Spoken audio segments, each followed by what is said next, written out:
Okay, hi Daniel. Okay, welcome in, man. Come on in and take a seat here, right here. This is my waiting room. I hope you didn't have any trouble getting here. I hope you found a parking place. I'm going to be out with you in a few minutes. Just have to get ready for a few minutes. I'll be right out and just wait there. I hope you're comfortable. Come on in. So come on in, please be comfortable. There's space on the couch, of course.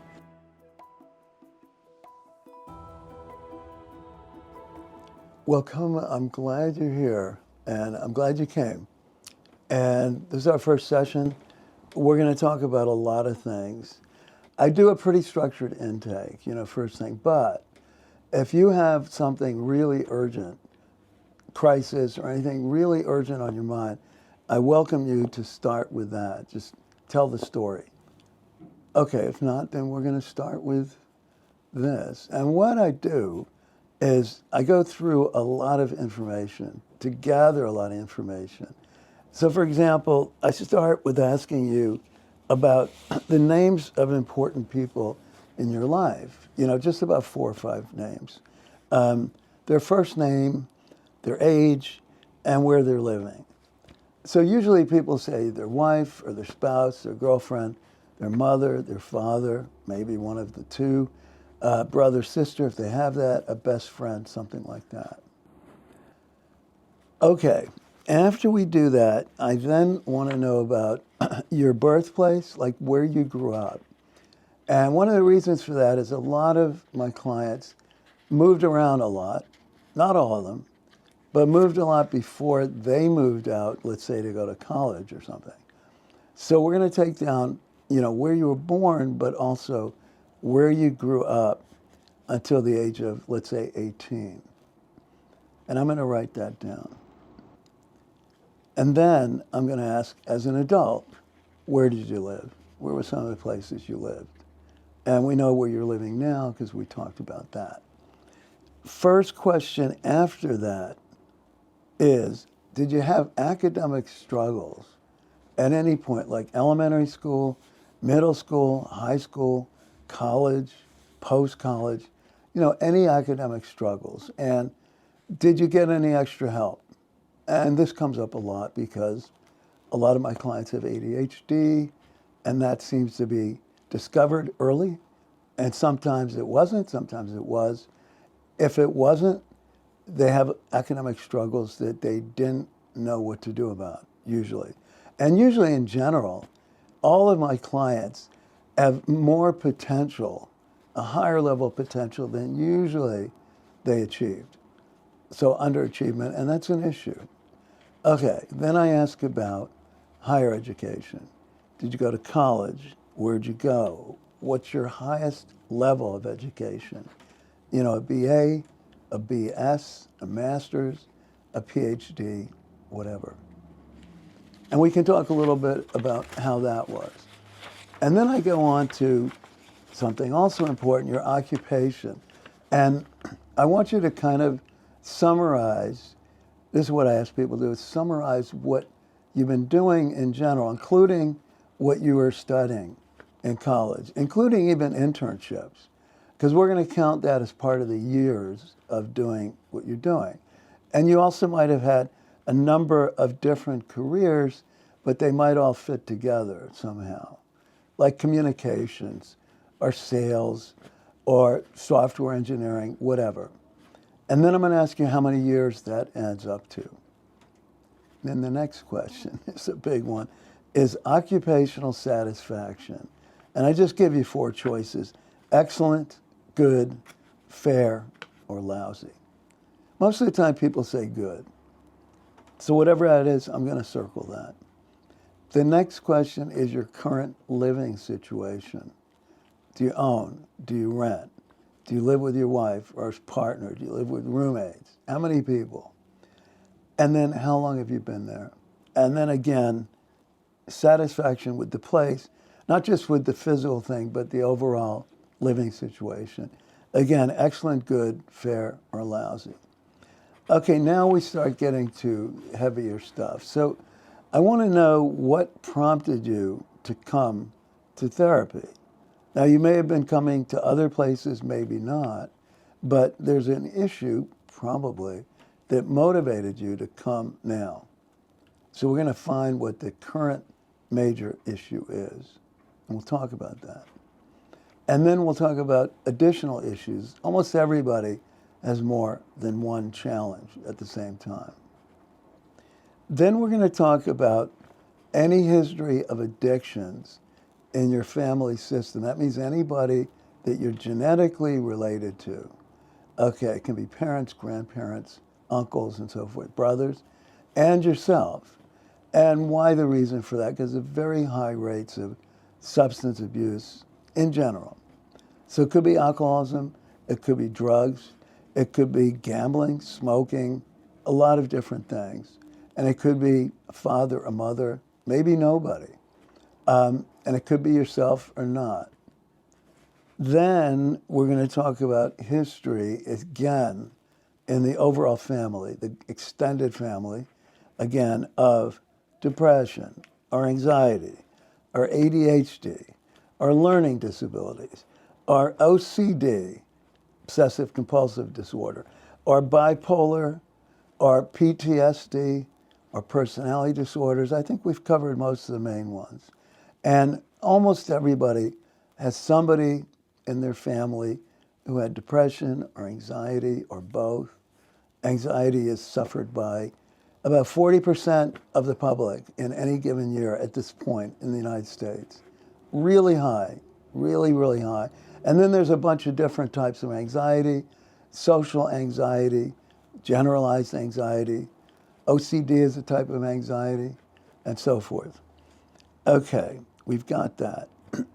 Now we're going to get a little deeper. We're talking about trauma. So first I ask about traumatic events that you experienced in your family before you were an adult, before you moved out. And a lot of times it comes about of moving or divorce or substance abuse issues or maybe violence in the house with the family. Not too much of that, but lots and lots of divorce. A lot of people growing up in single-parent households. A lot of moving. And moving can lead to trauma. It can be a traumatic situation, a crisis that led to it. Then we're going to get to adult levels of trauma. And those can be things like a really difficult breakup with somebody. It can be struggling to keep your life together. But usually it's going to be something more intense than that. And traumatic events are defined in different ways. It's not automatically PTSD. And it's not automatically something that stays with you. But it could be, let's say it led to a panic attack. And there's a sense that you might not know how to get out of the panic attack. It might be extending, for a couple of minutes. And you're going to feel a sense of trauma, perhaps, from that. So at that point, then I'm going to make a preliminary diagnosis.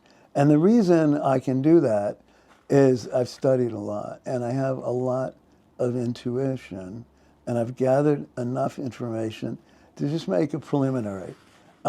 Because when you send in an initial billing, an initial claim, there's supposed to be a diagnosis with it.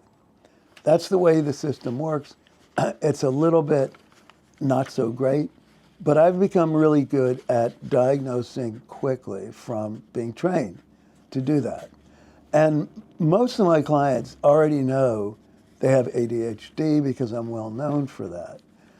And most everybody has an anxiety disorder of some kind, a lot of OCD. Not many people with personality disorders, not that many people with bipolar. Those are more significant. Those are more serious. Numbers of people with substance abuse disorder, absolutely.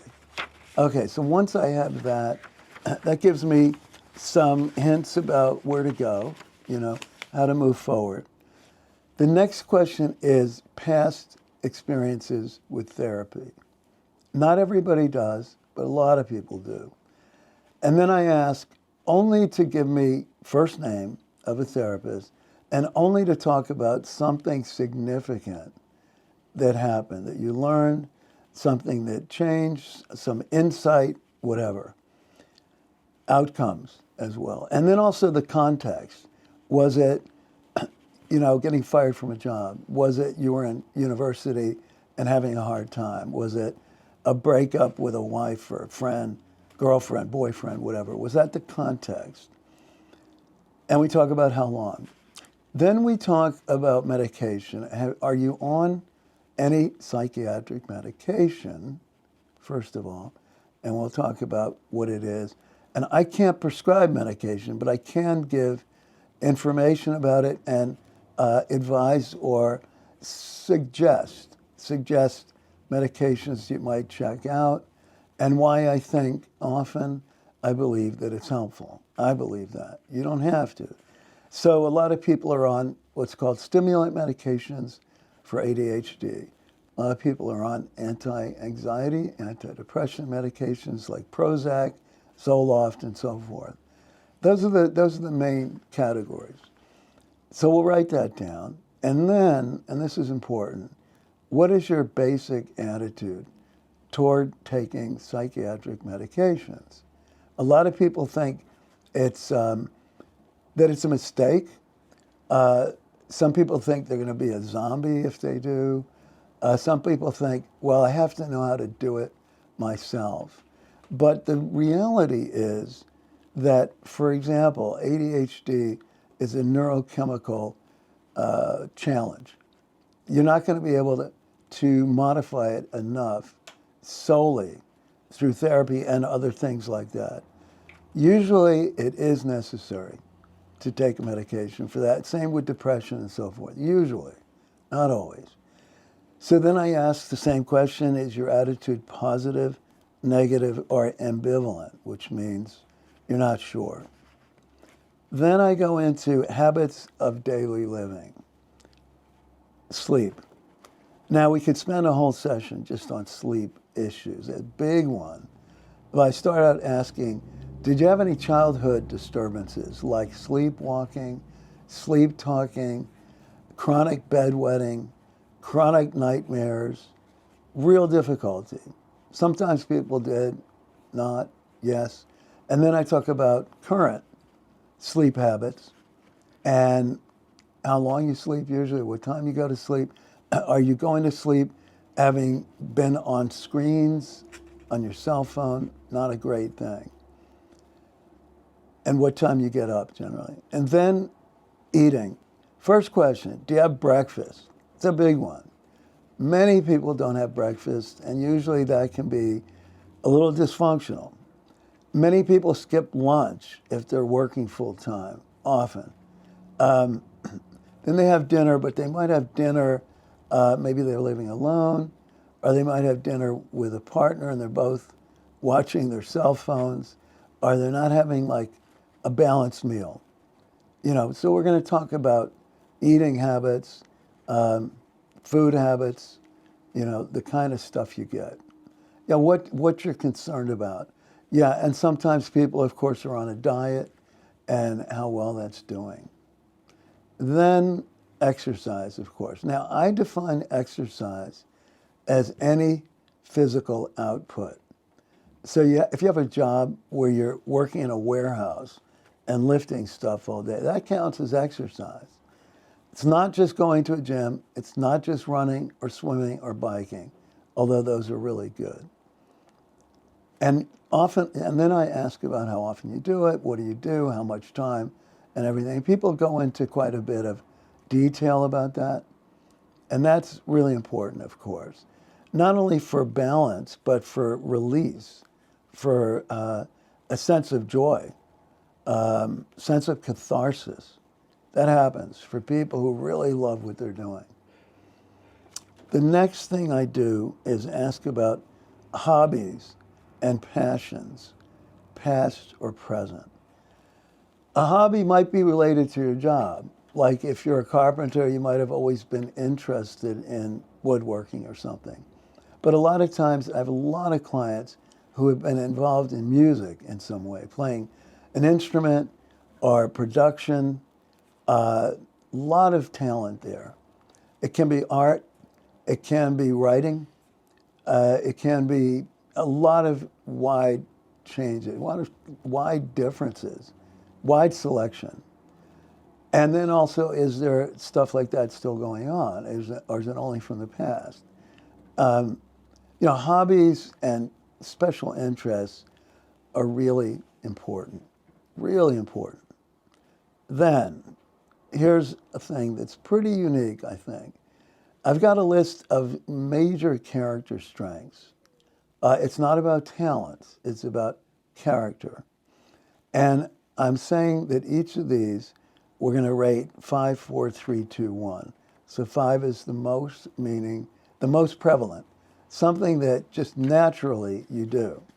But you have to answer right away. It has to be an immediate instinctual answer. 5 or 4 or 3 or 2 or 1. So I'm going to read them off right now, okay? So get ready. I want you to answer right away, immediately. First one, loyalty, love and kindness, curiosity, creativity, love of learning, hope and optimism, courage, humor and playfulness, appreciation of beauty and excellence, empathy, and perseverance. One of the interesting things is almost everybody, when you hit the number 4, hope and optimism, it goes down. And why is that? Because there's a connection between that and feeling mental health challenges, of course. So people show up usually lower on the hope and optimism scale. And courage, for some reason, goes down. Well, I think courage is not that widely internalized in our society. Okay, then, here we go to something fun. Okay, now, this chart here is called the Myers-Briggs Temperament Indicator. And everybody has seen stuff about this on the internet. I mean, there's about 1 billion things on the internet. And I got trained in this a long time ago, and I've been doing it and using it for a long time. But I do it without giving a written test. And the reason for that is, well, I'm a little lazy. But the other reason is that I think answers where it's a follow-up questions and a real give and take between me and you are going to produce a more accurate response than self-report on a written questionnaire. So, on the Myers-Briggs, I explain it quite well. First of all, it's 16 personality types. Each of those boxes is a different personality type. But these are considered only preferences. It doesn't mean that you're locked into one box. Consider them like 16 rooms in a mansion. You can go into any of the rooms, and they're all beautiful. But one of them is really your special room, the most compatible. Okay. And if we find out, when we find out what your temperament type is, personality type, it will give us a lot of hints, information in terms of future questions, issues, understandings. Even though a lot of people don't use it, even though there's some controversy about how scientifically accurate it is, I have found it for 25 years or more, even more than that, really useful for myself and for my clients and people in general. I've become really good at being able to use intuition to know generally what somebody is. So there's 4 spectrums. And the first one is extrovert, introvert. Now, most people think they have a knowledge of that. Most people have a knowledge of what they think an extrovert is and what they think an introvert is. But there's a lot of misunderstanding because it's not about being the life of the party or being a wallflower. It's about where do you get your energy when you're depleted? How do you get re-energized? How do you get the new energy to go forward? An extrovert goes external. People, places, things. The extrovert is drawn to and stimulated by the outside world, outside activities, outside stimulation, whatever, outside distractions. The extrovert is much more outwardly focused. And the introvert does the exact opposite. The introvert goes inward to conserve energy. Conserve energy. They might read a book, they might meditate, they might just want to take a break. Take a break.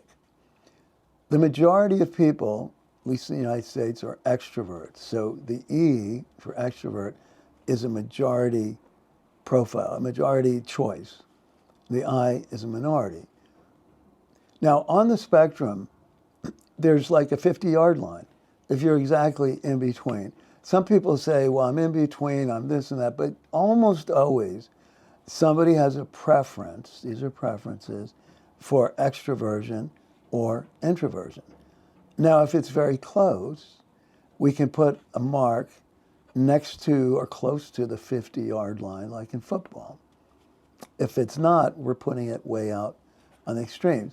And the farther that people are polarized, sometimes or often, the more difficult it is to compromise and to get along. Now, the next one is a little more difficult to understand. It's the sensing versus intuitive, or sensing versus intuition. Sensing people, best way to understand it, they gather their information through their 5 senses, the ones we all have, seeing, hearing, touch, smell, and so forth. And they pay attention to details more than the big picture. They're into the trees more than the forest. They're not so good with abstractions or theories. They're really good at dealing with concrete stuff and stuff that's immediate. And it's not only blue-collar workers or tradesmen or something like that. Athletes are usually S for sensing. Actors are usually S. A whole range of people are generally, a pilot is usually S. So there's an instinctual aspect to it, more in the body than in the head, okay? So guess what? The N's, N for intuition, or intuitives, they're the opposite. They're into theory, they're into abstractions, they see the forest and not the trees as much. They're not as into details, and they tend to be tend to be located in professions like engineering, science, law, very analytical things, abstractions. Also, the work I do ends intuitives. We have to have a lot of intuition to be in this kind of work. So people in the helping professions, a lot. Spiritual people, a lot. Science people, journalists too, writers very often, lawyers, all that kind of stuff, doctors. They have to use a lot of intuition in their work. They have to see the big picture. Now the N's, as opposed to the S's, the N's are a minority. The S is a majority. Okay. So far we have E and S as majority. The third one is T and F, thinking, feeling, but it's not the colloquial use of those 2 words. It doesn't mean the T people don't feel or the feeling people don't think, no. Basically it's about how you make decisions. So you've gathered in this information and now you have to draw a conclusion about it or make a decision. The T people, the thinking people, they use objective stuff like past experience, customs, laws, rules. And they're quicker to make decisions because they've got a principle that they're going to follow.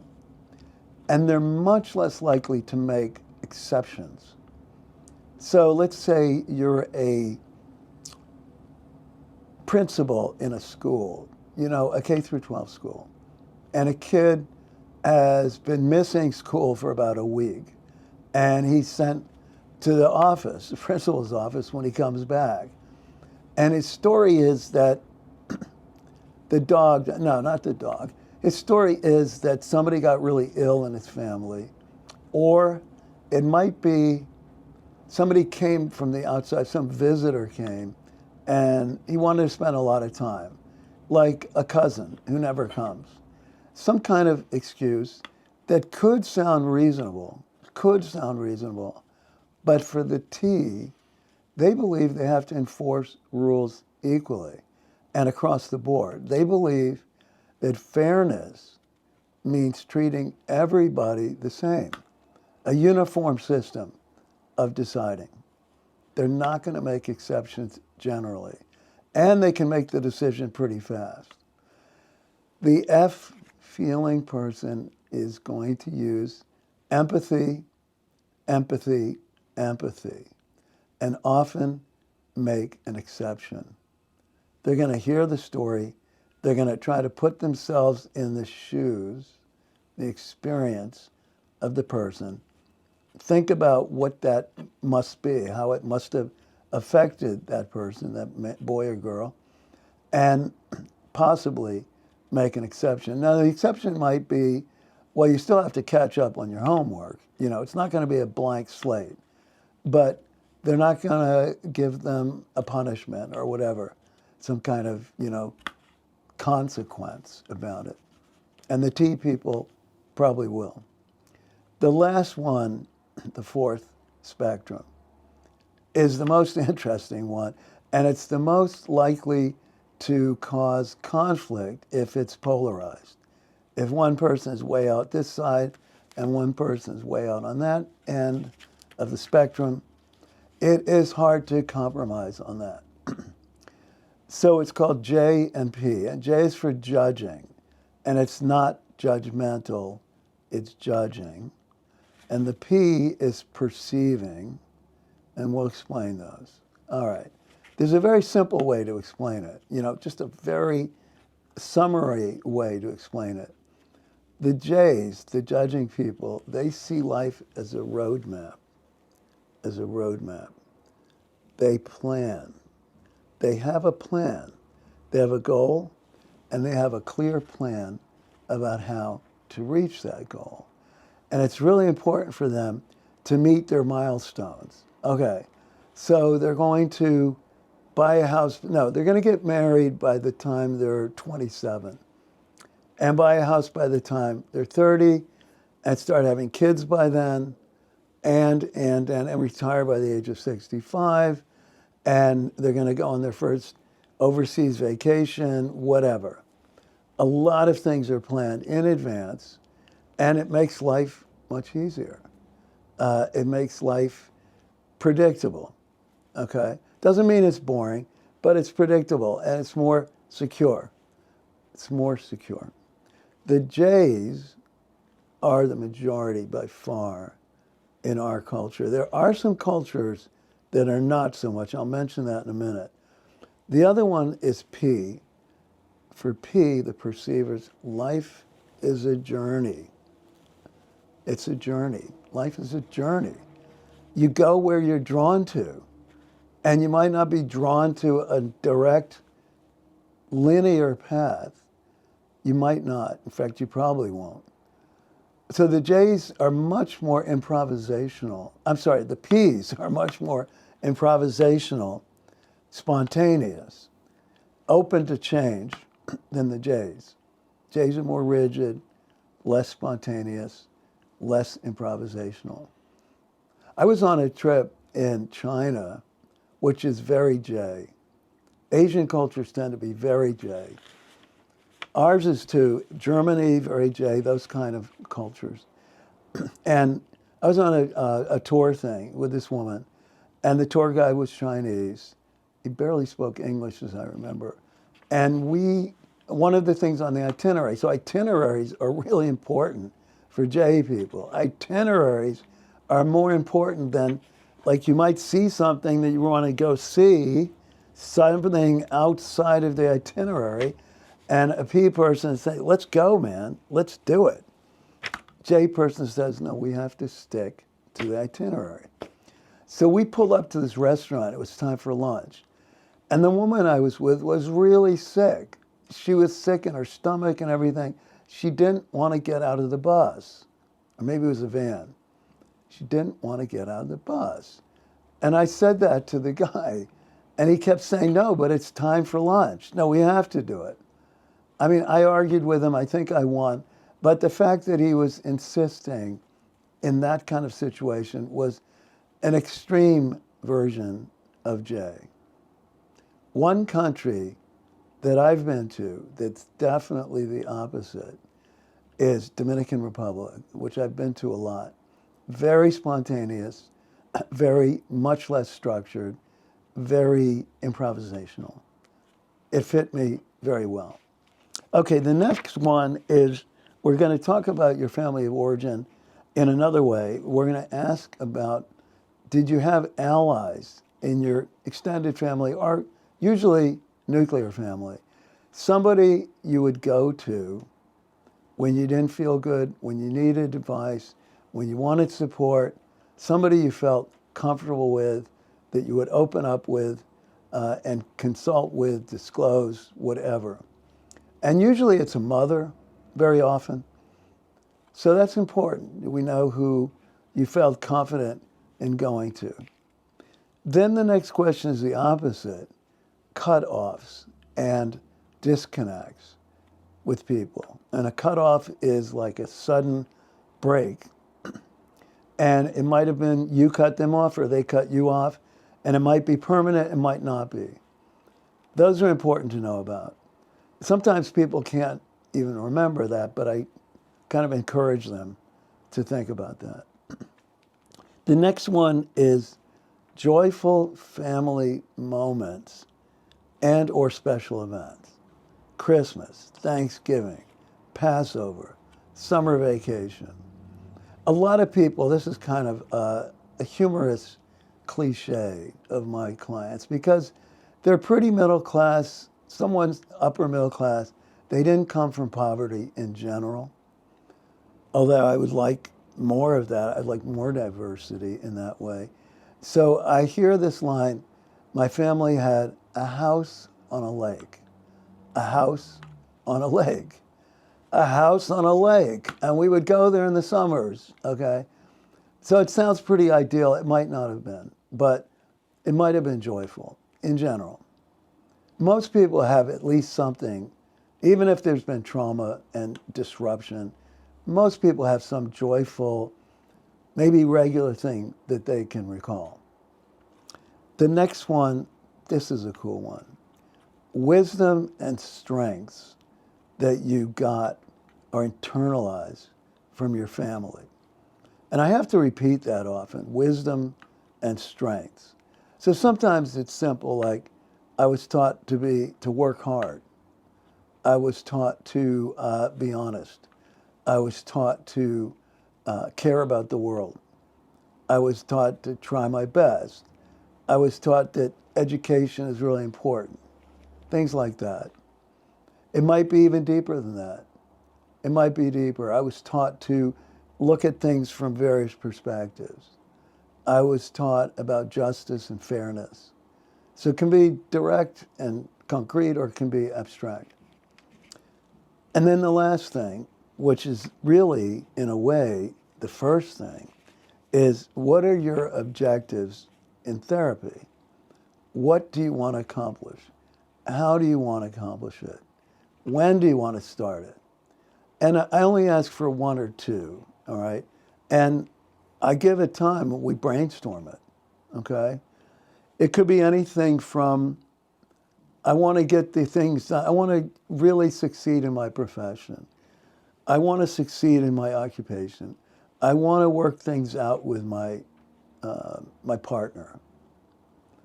I want to have more friends. I want to do more things. I want to travel more. But usually it's something deeper than that. I want to be able to deal with this anxiety. I want to learn how to manage my ADHD. I want to learn how to get along with people better. I want to reduce my anger and frustration and stay cool. I want to know how to be more calm, more grounded. And we're going to talk about that too during the intake or later about mindfulness and meditation. I do it with clients. So let's say there's one or two objectives, and then I'm going to ask, well, how are you going to do it? You know, what are some things, what are some techniques or strategies? And when are you going to start? You know, the sooner you start, the better. Now, I do have a more developed way of dealing with this called an action plan, which we're not going to do in the first session.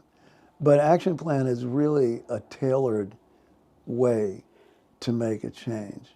Because we've always said, got a New Year's resolution.